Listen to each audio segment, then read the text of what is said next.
Histoire. Donner naissance à un enfant, puis donner naissance à un père, donner naissance à un petit enfant, puis s'occuper de la maison, puis donner naissance à un grand-père. Il était une fois Giap et At, deux personnes devenues amies. La famille de Giap avait suffisamment à manger et à boire, mais At était très pauvre et devait souvent compter sur l'aide de Giap. Un jour, pour avoir du capital, At insista pour emprunter 10 pièces d'argent à Giap, puis vendit la maison et emmena sa femme ailleurs pour faire des affaires. Arrivé sur un marché du Sud, lui et sa femme se sont tournés vers le commerce et les prêts à intérêt. Il est très avare et travailleur en tout. Lorsqu'il avait quelques opportunités chanceuses, il faisait fortune et l'argent coulait comme de l'eau. En moins de 10 ans, lui et sa femme sont devenus très riches et possédaient une grande entreprise dans cette région. Même s'il l'a fait, il a délibérément oublié son vieil ami et le montant d'argent qu'il devait. En discutant avec Giap, depuis le jour de votre départ, vous n'avez reçu aucune nouvelle. Giap soupçonne que vous êtes en proie à la pauvreté depuis toujours et que vous vivez donc une vie misérable quelque part. De plus, comme je dois beaucoup d'argent et que je n'ai aucun moyen de le rembourser, vous et votre mari n'osez pas venir me rendre visite ou envoyer des messages. En pensant ainsi, Giap t'aime beaucoup. Un jour, il emporta avec lui quelques pièces d'argent pour retrouver At, dans l'espoir de rencontrer son ami et de l'aider à sortir de ses difficultés. Giap s'enquit longuement avant de trouver la maison d'At. Il fut surpris et heureux de voir que son ami et sa femme n'étaient pas aussi pauvres et dépravés qu'ils le pensaient, mais qu'ils avaient plutôt une maison carrelée avec des jacquiers, un terrain avec des étangs, etc. Il pensait que son ami n'avait plus besoin de lui maintenant.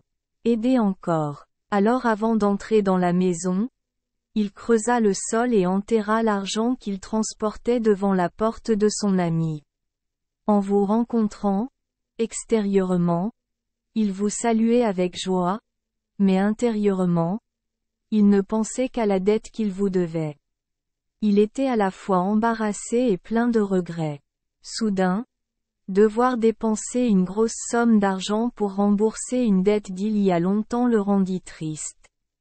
En pensant ainsi, il eut soudain le courage d'avaler l'argent que son ami lui avait avancé comme capital dans le passé. Alors à minuit, il a réveillé sa femme et en a discuté avec elle. Avec l'accord de sa femme, il l'a immédiatement fait. Alors que Giap dormait profondément à l'extérieur de la maison, le mari et la femme se sont faufilés avec un couteau et l'ont poignardé à mort. Ensuite, lui et sa femme ont pris le corps de Giap et ont secrètement creusé un trou pour l'enterrer sous un jardin. Astérisque depuis, l'arbre fruitier étoilé d'At est devenu naturellement plus vert et plus luxuriant qu'auparavant. Mais bizarrement, cette année-là, il n'y avait qu'un seul très gros fruit. Le couple était un peu surpris mais s'en fichait. Lorsque la carambole était mûre, la femme d'At la cueillait et la mangeait. Et cette année-là, la femme d'At tomba enceinte et donna naissance à un fils. Comme il n'avait pas d'enfant, At était très heureux de voir le garçon beau et grandir rapidement. Mais son enfant souffrait d'un handicap muet et ne pouvait pas parler. À l'âge de 7 ans, rendant le couple extrêmement inquiet et triste. Ils ont essayé de trouver un médecin pour diriger la médecine et pratiquer le culte au temple, mais tous ont été inefficaces. Un jour, la femme d'At préparait du riz pour son enfant et se plaignit. « Oh mon enfant! J'espère que mon enfant grandira pour bien étudier afin que ses parents puissent ouvrir les yeux et le visage. Pourquoi tu ne dis rien et me fais souffrir ?» Soudain, le garçon éclata en disant « Maman, invite juste un fonctionnaire ici, il me fera parler. » Puis il s'arrêta de parler et n'en dit plus. Dans une telle situation, Hat et sa femme ont écouté leur fils, acheté des cadeaux et invité le responsable du district à venir voir ce qui se passait. Respectant l'invitation urgente du couple, le responsable du district a installé un hamac et a conduit un groupe de soldats à le suivre directement jusqu'à la maison d'Hat. Le garçon a vu le visage du fonctionnaire et a effectivement pu parler. Il s'appelait Giap et racontait à tout le monde son premier amour, comment il avait prêté de l'argent à Hat, comment il avait apporté de l'argent pour chercher son ami pour l'aider, où il avait caché l'argent, comment il avait été tué, etc. Écoutez la phrase selon l'histoire. Le responsable du district a ordonné aux soldats de déterrer les racines des caramboles et de les déterrer à la porte d'Hat. Cela s'est avéré être exactement ce que le garçon avait dit. Immédiatement, l'officier a arrêté Hat et sa femme, en attendant le jour de leur exécution. Tous les biens restants du pêcheur furent donnés au garçon. Et le garçon, qui était Giap, se réincarna, puis retourna chez Giap. Quand Giap est parti, mon petit-fils venait de naître, il a maintenant 8 ans, soit 1 an de plus que moi. C'est pourquoi il y a un dicton. Donner naissance à des petits-enfants permet de garder la maison et donne ensuite naissance aux grands-parents. 1. Écriture. Cette histoire est racontée ailleurs. Il y avait 2 amis pauvres, Dong et Nam.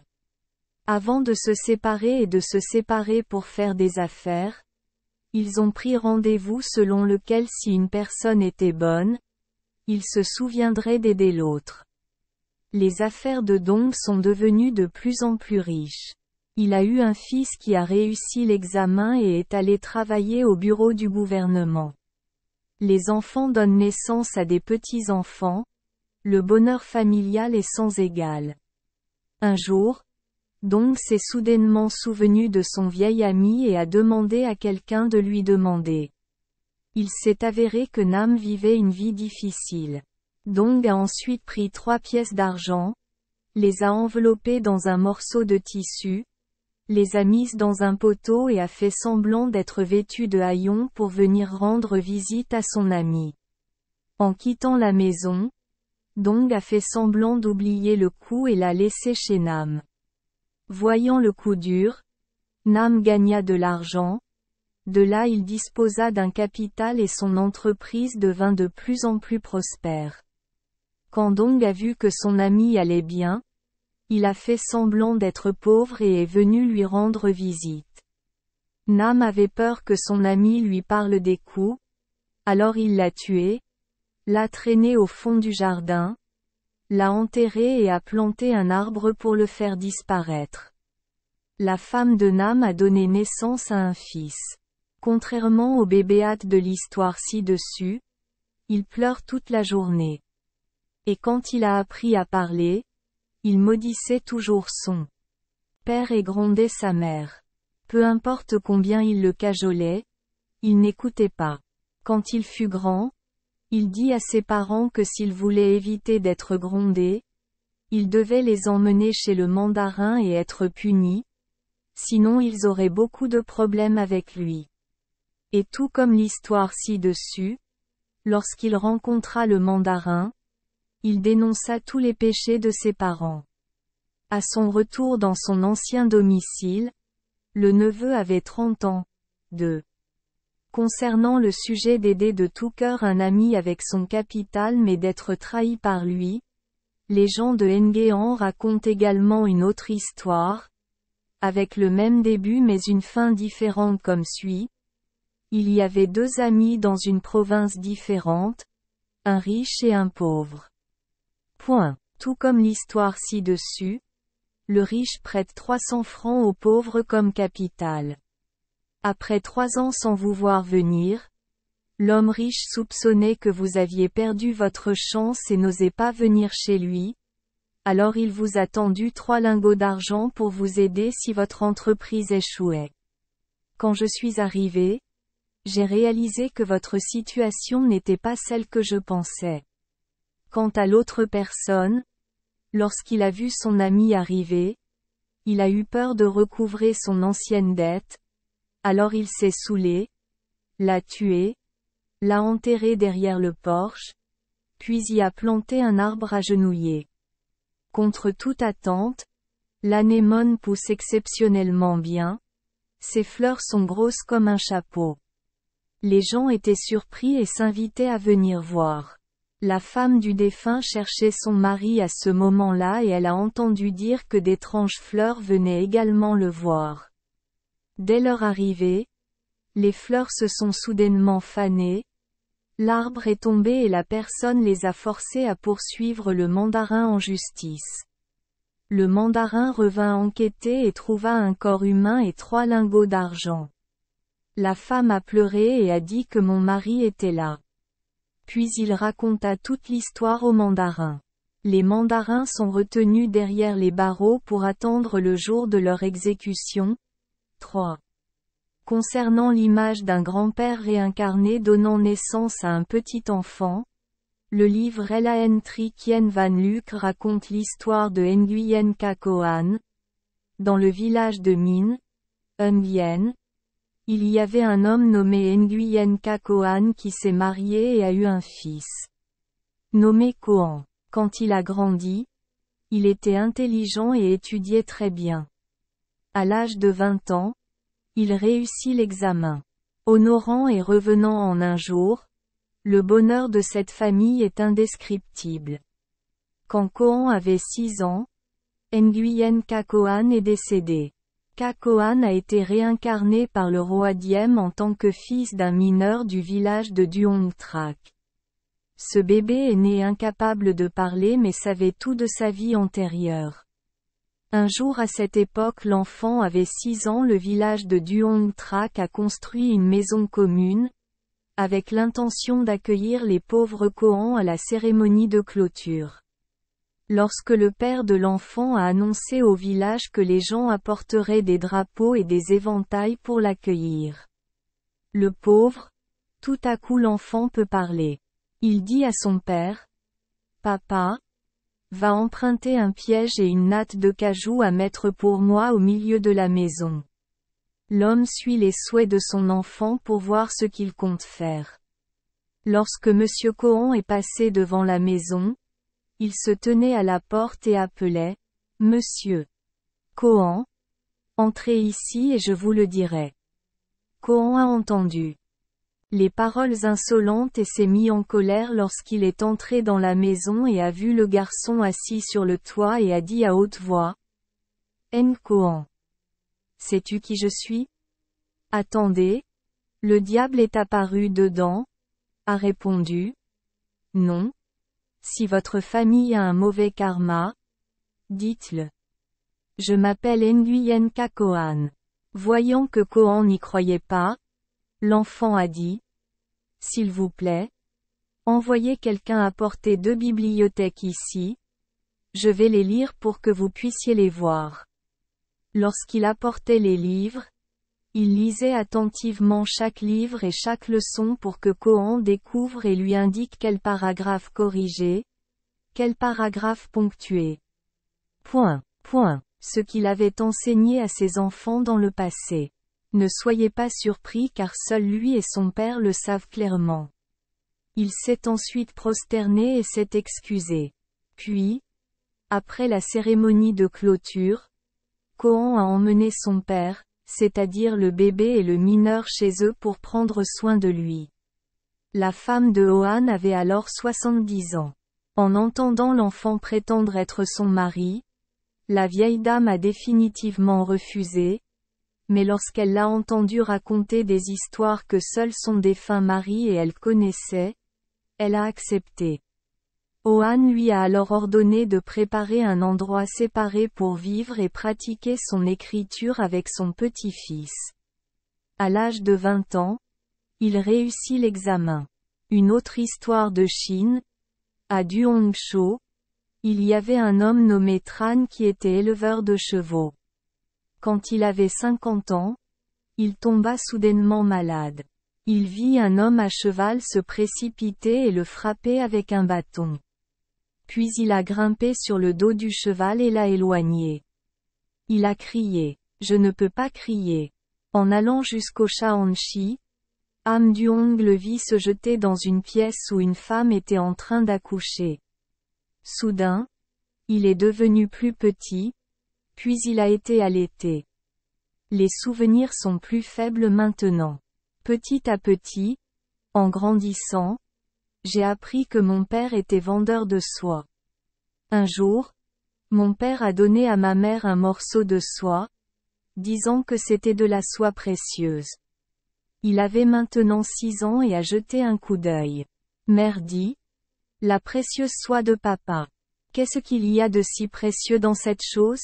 Maman l'a dit à papa. Papa m'a demandé. Cette personne a raconté sa vie passée, y compris les noms de son père, de sa mère, etc. Elle a également déclaré, « J'ai un fils qui a plus de 20 ans. » Voyant que ses parents ne le croyaient pas, il dit, « Retourne simplement à Jiangnam et découvre-le. » Lorsque mon père et moi nous sommes emmenés à Jiangnam, son fils était déjà vieux et avait une barbe épaisse, mais lui, c'est-à-dire son père, était encore un enfant. Beaucoup de gens ne croyaient pas à l'histoire de sa famille, il expliquait clairement combien il devait, et lui seul savait où il avait enterré les 300 taels d'or. Ce n'est qu'alors que la famille l'accepta. En disant au revoir, tout le monde a pleuré. 10 ans plus tard, Tran grandit et reprend l'entreprise de son père.